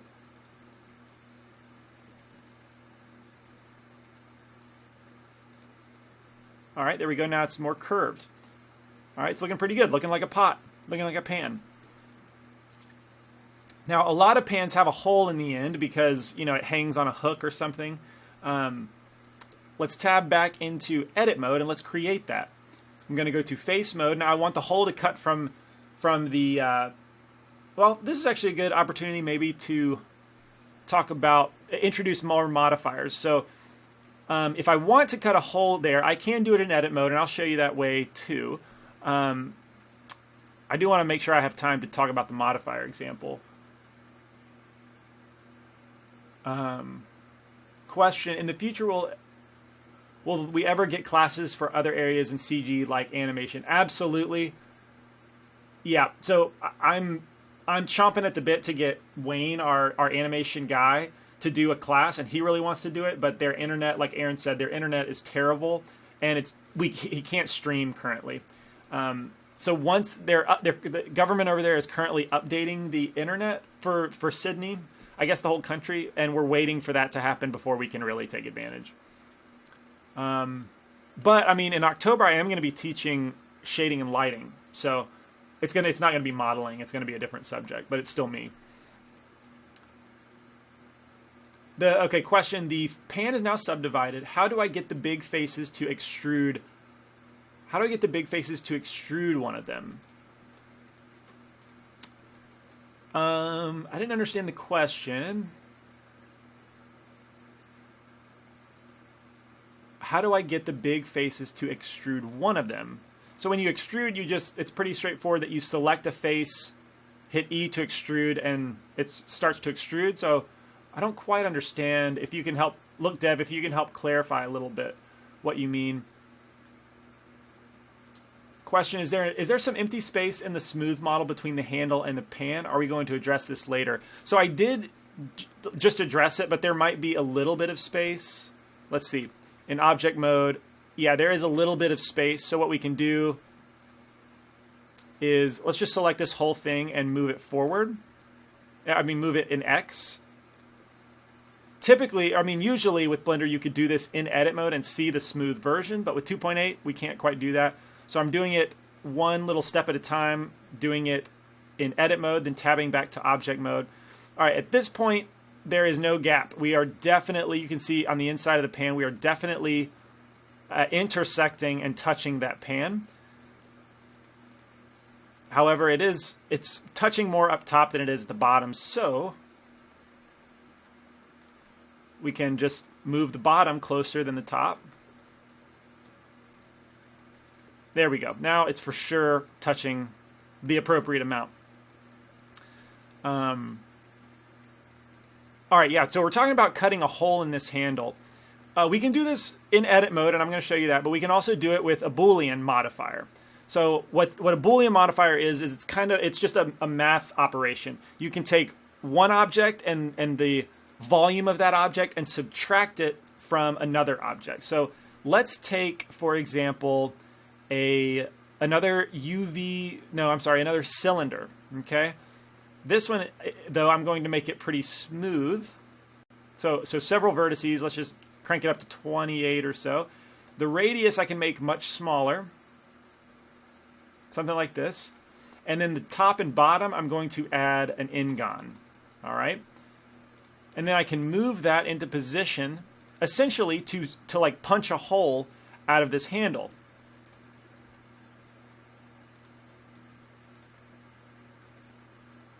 I want to make sure in, let's see, yeah, this is fine. Maybe scale it a little bit like this to make it an oval instead. All right, so we've got this shape, and I want to subtract this cylinder from the pan. We can add a Boolean modifier after my subdivision surface. That's going to be important. And then choose difference and object. Then we can color pick. Well, we can do that color picker and choose the object cylinder. Now let's hide that cylinder. Check it out. We've got a hole stamped in there. The thing with Booleans is that it opens up this world of bad geometry. And so you get this weird shading artifact. And that might be fine if your pot is not going to be seen much closer than this. But as like something of like a purist modeler, so to speak, that drives me nuts. So I do not think that a Boolean modifier is the way to go. But the evidence of the non-destructive nature, I can just turn that off, or I can delete it completely, and my mesh is left intact, which is really nice. Instead, I want to do this in edit mode. So I want to select the faces on both top and bottom, because they are going to connect once I cut the hole. I'm going to select those, hit I, which is, let's see, face inset faces. And that's going to become our hole. And let's then delete it. So we've got that hole, top and bottom, hit X, and delete the faces. Then we can connect those edges, that empty space we need to connect. And there's a couple options. We can select both top and bottom edge loops, hit the space bar, and I'm going to search bridge. We can bridge those two edge loops very quickly. And now we've got that hole in much more cleanly in the handle of our pot. Let's see if I'm missing anything. How do I move from subdivided to non-subdivided? Now I have too many faces to extrude. So if you've been following along with me, you've not been subdividing on the mesh level. You've not been subdividing in edit mode. That's the only way you're going to get into the problem that you described where I have too many faces. You should be editing this low poly version, and then with your subsurf modifier, you're getting the high res smooth version. So it sounds like you either applied your subsurf modifier at some point, or you've been subdividing with the edge subdivide option. How can you sharpen the edges? Right now they look too smooth, or they look smooth. Sure, whenever you want to, let's say if we wanted this to be a little bit harder, all you need is more geometry concentrated on that edge. So I just need to use Control R. Well, there's a couple options. Often I use Control R, cut a new edge, and bring it really close to those other edges. And then when we go to a smooth version, it preserves those hard edges. So we can do that. We can undo, and then we can select the edges that we want to be hard. Okay, these right here. And then Control B, which or the bevel option. Where is that? Bevel edges. Control B as in boy. And then lightly bevel those edges. And then in our options, let's change the segments to be 2. And then maybe the profile up to 1. Now we've got really hard edges for that pot.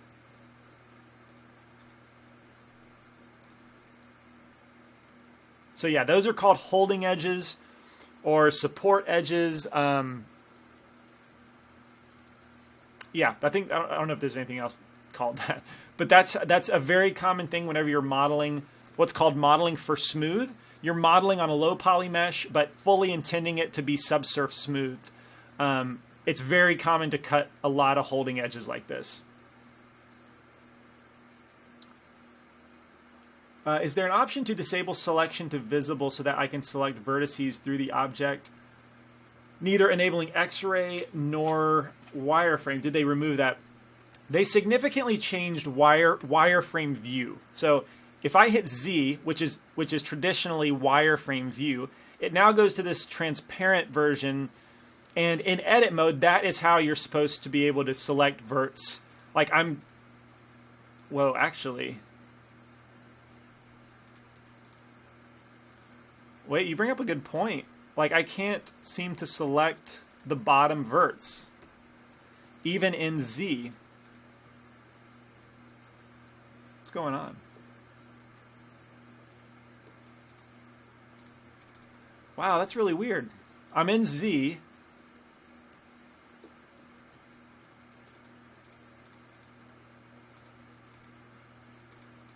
Do you see this? This is weird. It seems like a bug. So whenever I'm looking like this, sometimes it just doesn't work. Right now, it's not working at all.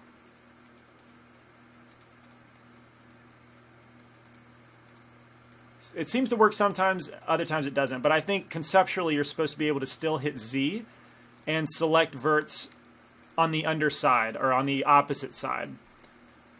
That's weird. I've not experienced that yet. Huh. That's not been an issue for me. Maybe it's something new. So since we've gone into holding edges, I do want to add a couple around this because I think that makes sense. Whoops. Let's go to edge mode. Control B to cut more edge loops right there. There we go. I think that looks nicer. Okay, that was that took forever to explain how to model that pan. If you're doing it on your own, this probably won't take more than 5 minutes. But I guess there's a lot of stuff to explain I didn't really consider. Okay, you've got both loops selected, but how to apply the bridge. Let's go over that again. I'm going to undo that. I'm going to X faces. All right, so you've got your two edges like this selected. Now, let's see if it's an edge, bridge edge loops. You can find it there. Just click the button and it'll bridge them. Or you can hit the space bar and type in bridge. It'll pop up there. So that's how you bridge those two edge loops.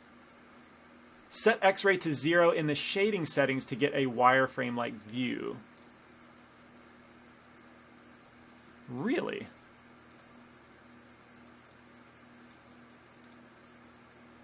Oh, so you have to enable it. But the problem with X-ray, that's true. That looks very much like the old style. I wonder if that, for some reason, fixes Wow, it does seem to. Weird, but yeah, that does seem to work. Maybe not. That's bothering me. Why would it not? Like, I'm right on the vertex. Huh. I miss Z being this, if I'm honest. But the problem with enabling X-ray is if I have another object back here. Wait a minute.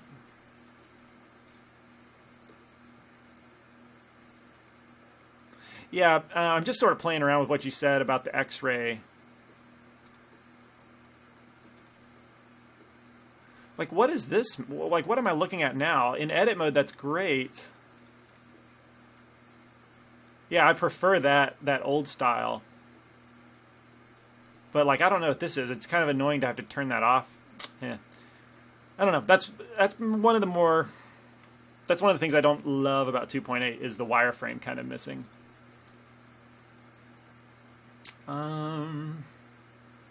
Losing the stream? All right, looks good now. Okay. Hey, good to see you again. Sorry about that.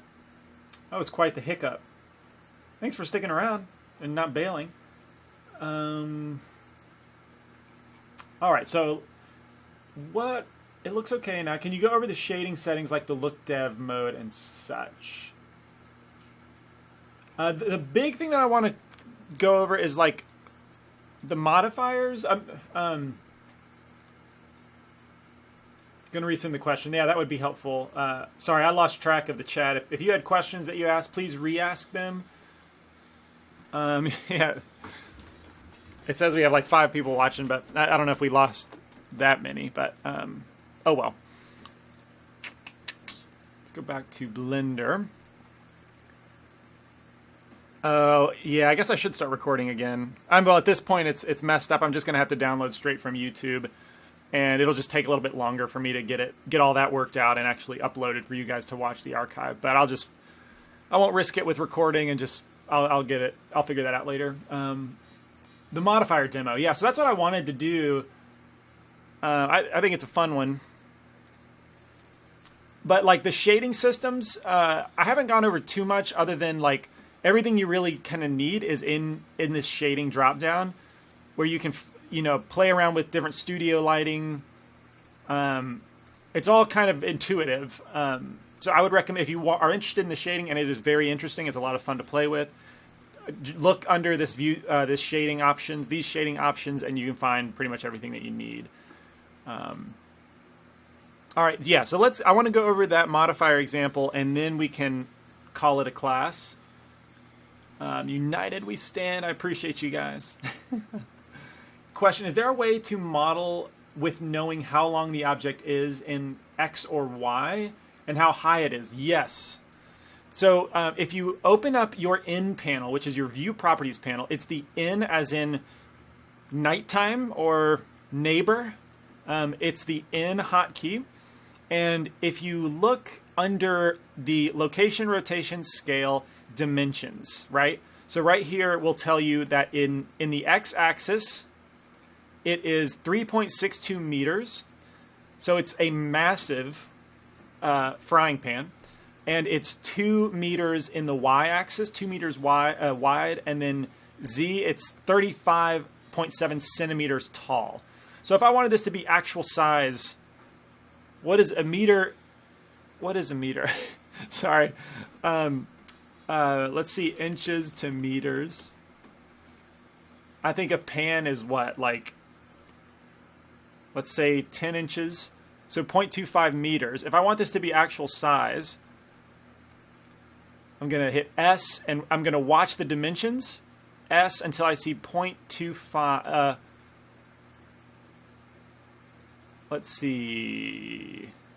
I really want it to be 0.25. 0.25 meters. 0.25 meters. Oh, okay. That's what I got to do. 0.25 meters in X. 0.25 M. Okay, and then we can see that gives me a scale value of 0.069. So I'm going to select all of these. and hit enter on 0.069. Okay, so now this pan is actual size, 2.479 or 25 centimeters long. That seems to be about 10 inches. Sorry, I hope that's helpful. Meter is better than inches. I'm starting to get that feeling because Blender officially, uses meters now instead of their arbitrary Blender unit. So I do need to get used to meters. I don't measure anything in meters, but I need to get used to it. Okay, a meter is 3 feet. I thought that was correct, but didn't want to look that stupid. Guess that happened anyway. All right, so the modifier stuff. I want to go over that. I'm just going to save this, start a new scene. The power of modifiers. Get ready to behold it. Minimum input for maximum output. That is the power of modifiers. I'm going to delete the cube because we don't need it. I am going to hit Shift-A to add a circle. And I'm going to make it really low resolution. So like 6 vertices. Really, really low resolution. And it'll be clear why in a little bit. And that's fine. That's all I really need. Now from here, if I tab into edit mode, let's put the cursor over here. You can see that little dot in the center, it's kind of hard to see, isn't it? It's like really hard to see. Okay, I'll move it up a little bit. That little dot in the center is the object origin. And it's important for this process to think of this as the center of the spiral spring that we're going to create. We're going to start with a spring, and then I'm going to turn it into a spiral phone cord, as if it's, the 80s or 90s and our phones still have cords. So that's what I'm building, a spring first and then a spiral phone cord. Let me answer this question. When I scale in object mode 2.8 and apply the scale, the dimensions get reset to where it was before scaling. This is a bug, right? Yeah, that's a bug. That shouldn't happen. If I add a monkey head, I scale down, Control A, apply the scale.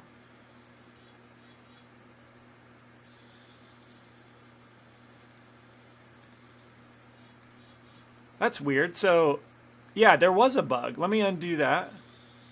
So I scaled first. You can see the dimensions change. Control A, scale, and they get reset. But then if I hit undo, Control A, scale again. That's what it is. So if I repeat that, let's try it again. It is a bug. I think you're right. So if I scale down, it's normal. Control A, scale, they reset. That is a bug. But if I hit Control Z and then Shift Control Z, you see that only the scale values changed. So it's correct on the repeat of the operation. That is weird. That is a bug. It's funny, last week I don't remember there being that many bugs and quirky things, but this week it definitely seems quirkier. Almost like, I don't know, almost like this version is quirkier than Alpha 1. I don't know that for sure, but it isn't a bug. I can explain in the thread. Yeah, that would be very helpful. All right, while you're explaining that, oh, never mind, it is a bug.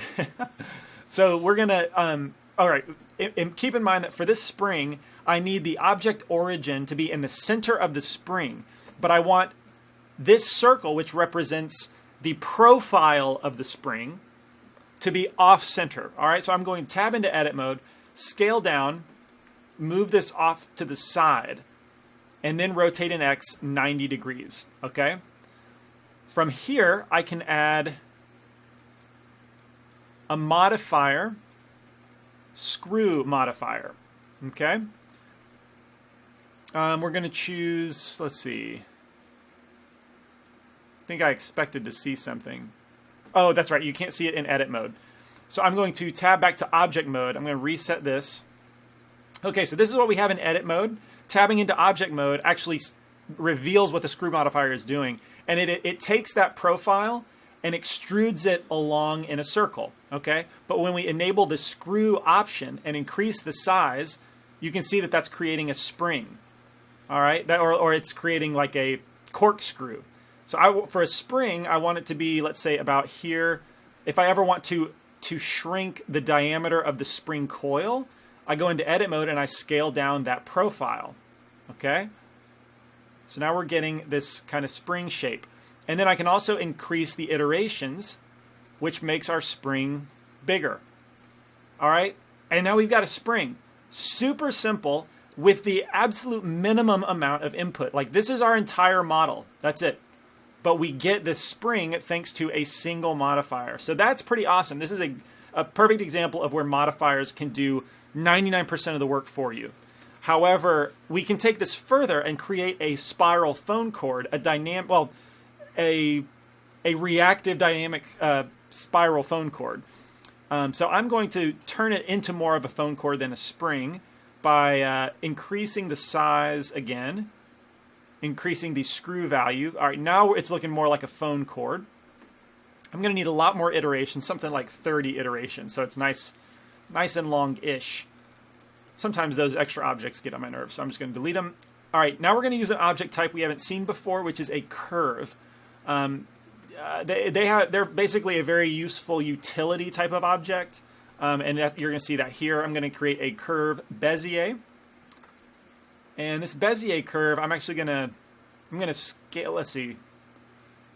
I'm just going to leave it as it is right now. And to set this up, I'm going to select the corkscrew, and I'm going to add a curve modifier to come after the screw modifier. All right, so it's second in the stack. And we're going to select that curve object.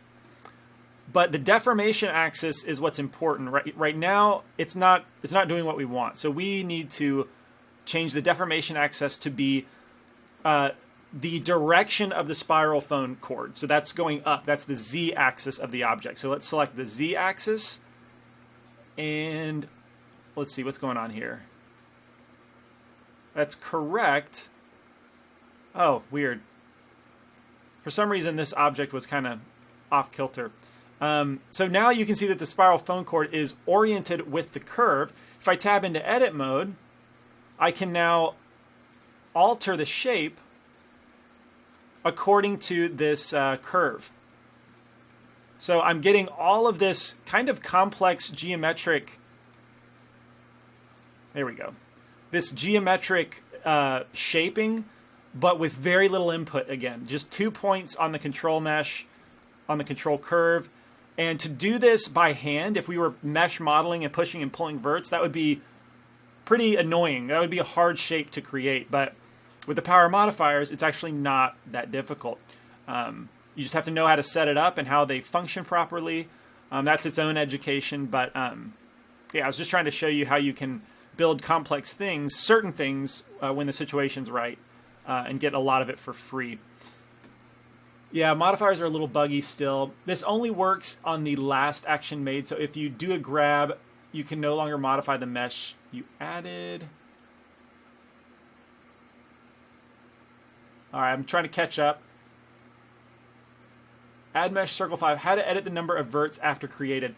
Satica, so when you add a circle, Shift A, or any object for that matter, let's go to circle, you only have that moment right after you create to open this like modifier or this parameters option. So these are the parameters of the operation you just performed, right? Now, if I move that circle, those options become translate, and I no longer have access to those circle options. I have to delete it and start over again. So that is very temporary, only the last used operation. So if you go to cube, you can see we've only got those options for right now. I can orbit around the viewport, but that's pretty much it. If I select anything else, actually they remain there for selection. But if I tab into edit mode, it goes away and they're gone.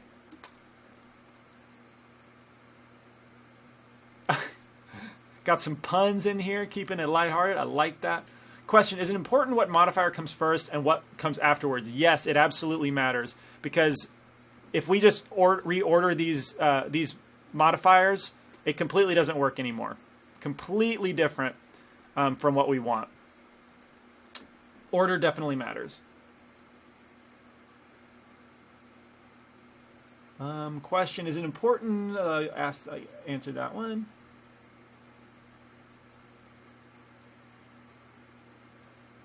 Oh, that's good to know. So you're getting an error, a traceback error with the torus, but now it's working. That's good. We must resist, Scott, even though I totally used 2.8 last week. It's funny to, on a side note, it's interesting to see some of you guys not taking the plunge with 2.8 or just being very skeptical of it, waiting. And I honestly wonder if even when 2.8 is released officially, if we'll see a significant segment of the Blender community remain with 2.79 just because it's so stable. I remember people did that with 2.49 for a while after 2.5, and it was kind of like this segmentation of I'm a 2.49 person, I'm a 2.5 person. So I'm curious. I think people will be using 2.79 long into 2.8's release, personally. But all right, so that's all I had planned. If there are any other questions, let me know. Otherwise, I think we'll call it a day. I've kept you for about 2 hours. Had a nice little technical difficulty in there. But yeah, that's all I wanted to teach you guys. Thanks for watching. We'll keep an eye out for any more questions if there are any. But question, did they remove layers options? Oh, thank you. I'm glad you mentioned that. I totally meant to cover collections, and I did not. So to answer your question, Jazz, did they remove layers in 2.8? They did remove layers. We no longer have those options to organize our scene with layers anymore. Instead, we have what are called collections. So this is a good... Let's see. Let me add a couple more. Let me create a faux scene, right? So if I were creating if I wanted to render this chord, I would need a camera. I would need a light. Let's just keep it simple. So the things that I deleted earlier, let's bring them back. All right. So if I had this scene and I wanted to organize it into layers, now I would use collections. So typical for me, we can see them in the outliner over here. Whoops. Don't want to get rid of that bottom panel. We have a default collection 1 and a scene collection. Scene is like the root, and then collection 1 is just there by default. None of my objects exist in collection 1.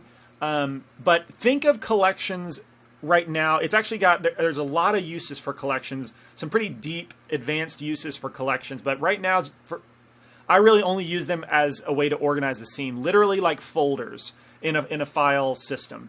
So collection 1, let's say I want to rename this. I hold Control and click on it. That allows me to edit the name. And let's call it Geo Render for geometry render, renderable geometry. And then over here, in order to move that there, I can either click in the outliner, which I need to rename that. Let's do that as well. So this is the Geo Chord. All right, if I want my Geo Chord to be in the renderable collection, which makes sense, I can click and drag it. Or in the viewport or outliner, you can hit M to bring up the Move to Collection. So let's select Geo Render, and now it exists under there. Now for this curve, I definitely want to keep the curve around. I don't want to delete it, but I don't want to see it unless I'm editing that specific object. And it's a utility object. So I'm going to hit M to move it to a collection, but I'm going to create a new collection. I'm going to call it utility. Let's say Geo Utility. All right, so now that's organized. And then my camera and my lights, I often put those in cam and light group because those usually go together. Like they're just render-centric things. All right, so now my collections are organized. We don't have that little GUI anymore, the little grid with boxes, where you could tell if there was objects in there or not. Some people miss that. I personally really like that we can name our layers now, just as collections.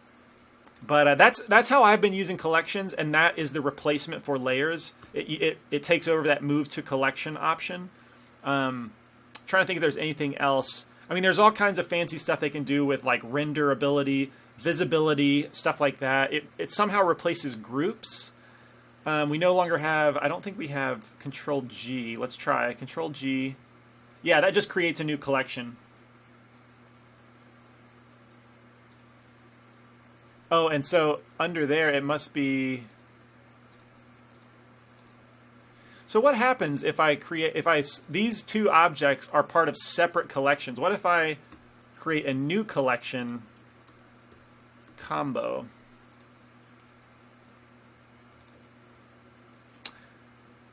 So I thought that you could put objects in multiple collections, but that just removed both objects. Wait. Yeah, that removed both objects from their former collection and just put them in there, suggesting you can't have objects in multiple collections. You can nest collections. Yeah, so I think what you mean by that is like I can put the combo underneath GeoRender, and you have like multiple files kind of thing. But yeah, I don't know. I haven't taken a deep dive into collections yet. But for people who are asking, I think that answers your questions about how to use collections at this stage. Okay, we've got a nice some love for the collection system. That's good. I know that Wayne told me, who's our animation instructor, that collections is the one thing in 2.8 that's really hard for him to get used to. He liked the old way of doing things, but he's got a good attitude about it. Like, we'll figure it out. Yeah, I thought you could too, but I'm not sure how to do it. I must not know what I'm doing completely with the collections. I use them as file folders. Pretty simple. Question about the homework. Are there any limitations, or can we also make a character or a scene from a movie, for example? I mean, go crazy. As crazy. I say that. Let's remember what I said at the beginning. If you missed the very beginning of the stream, I said if you're a beginner, like keep in mind the scope. If you're just getting into Blender, I would not recommend trying to model a character. That's way too big of a thing to do at first when you first get used to your edit mode. I don't recommend that. So pick something according to your user level. If you're experienced with other versions of Blender and you're trying to transition to 2.8, sure, try and model a character or something. Just make sure that it's, you're in edit mode, you're exploring mesh editing, specifically mesh modeling. But I wouldn't want to see you in like sculpt mode or doing anything crazy. That's not really the point. I'll go crazy going crazy. Shift plus M links objects. Shift plus M. Link to collection. Yikes, what is this? Maybe that is how let's take combo out.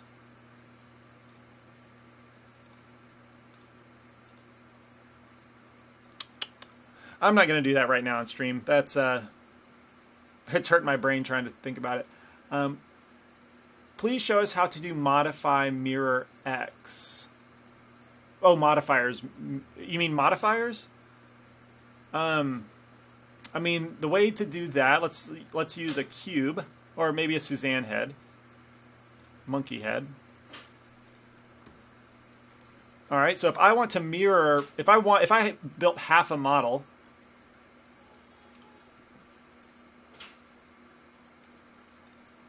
okay, you got half a model and you want the other side for free. You go to modifier. It's important though that your object origin is in the center, is on the horizon of symmetry. Because that's what it uses to mirror, and go to add modifier, mirror. By default, it chooses X. So like as you use Blender, you'll probably start building your stuff naturally according to the X axis for symmetry, or whatever axis you'll probably start building with X symmetry in mind. But that's the default. You can do Y, you can do Z, but in this situation, X is going to be the most is going to be the right choice. So was that it? Is that all you wanted to know, Saticus? It's pretty simple to set up the mirror modifier, but let me know if that's not what you're asking. Yeah, linking objects in different collections. I need to figure out what that's about and what that means exactly, linking. Seems like a complex world we're diving into, but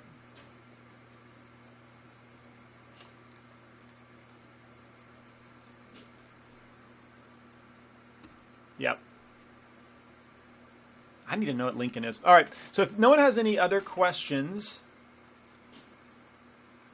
Aaron, to move the origin point in a certain way, hit Shift Control Alt C. That is I think that, does that still work?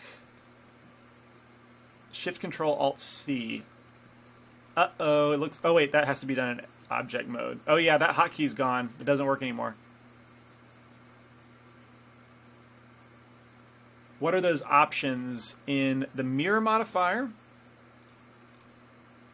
What is this? Mirrored U offsets on the U axis. I don't know what in the world that means, to be honest. Never used it. Textures, flip the U and the V. Oh, that's useful. So if you have textures, especially normal maps, I think you would want to maybe flip the U and the V, or flip one of them. These are advanced things. Not really that important. Clipping is important, though. If you're modeling this guy and you have the mirror modifier applied, enabling clipping allows you to, without that on, which it's disabled by default, you can move stuff, your elements over the axis of symmetry, and you can start to get some crossover. But if you enable clipping, then they will stick to your horizon of symmetry whenever you cross it. So now they're stuck there and they won't ever leave. And that's pretty nice for not crossing over. If you ever want to disable that, you can just uncheck it and move back. So I do use clipping. That's a common thing that I'll use. The merge limit, usually the default is fine. But that's just what the merge limit is doing. It goes in hand with this merge option, to where your vertices need to be like welded together, right? So if I turn that off and then apply the mirror modifier, our verts are not connected, right? So that is not what I want. Instead, I want to merge them, and if we apply the mirror modifier, they're now connected. So that's what the merge does. But yeah, that's pretty much it. That's all I use with the mirror modifier.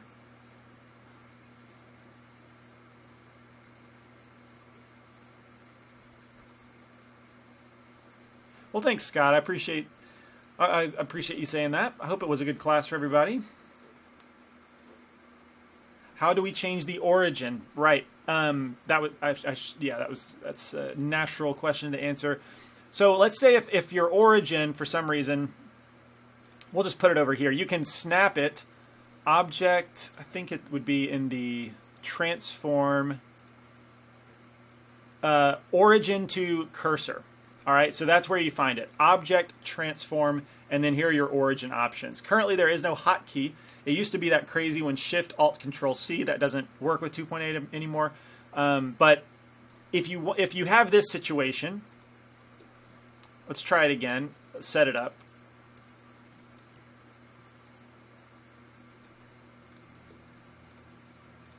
All right, so it's using that origin to mirror across, and this is not what we want. So if we want to move the origin back into the center, we can pick any vertex along this edge, or select all of it, Alt clicking on that, and then hit Shift S, brings up your snapping menu, and you can snap the cursor to the selection, and it kind of puts the cursor in the middle of all of your selection.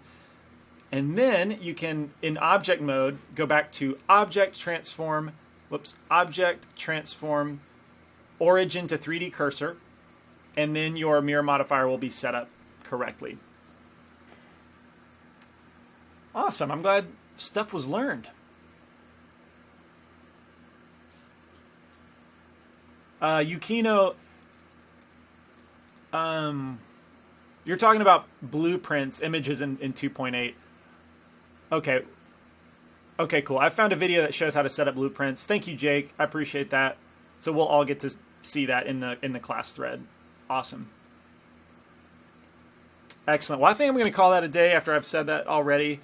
Thank you for joining. I hope some of you say you've learned some things. It's great. I will definitely see you in the community thread. I look forward to seeing your mesh models. Remember, it's just the one. Just get into edit mode, model something.